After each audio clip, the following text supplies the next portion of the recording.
Сектор правосъдие също има много проблеми. Вие знаете, имаме един главен прокурор, който всъщност не е главен прокурор, защото се прие закон, с който той до 6 месеца може да изпълнява временно длъжността на главен прокурор. Легитимни ли са в този случай решенията? Абсолютно нелегитимни са. 6 месеца му изтекоха. Те естествено не правят избор на друг главен прокурор, защото първо трябва да сменят Висшия съдебен съвет.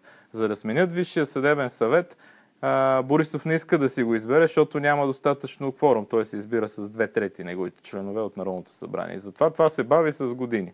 И сега той стои запецнал, Борислав Сарафов буквално е запецнал на тази върховна позиция и той не иска да се махне, не иска да си подаде оставката, мандата му е изтекал отдавна и взема някакви решения, ходи, назначава прокурори, прави някакви неща, абсолютно нелегитимно. Така че той е един, как се казваше, той там е взел властта и не иска да я предаде, въпреки че закона казва нещо съвсем различно.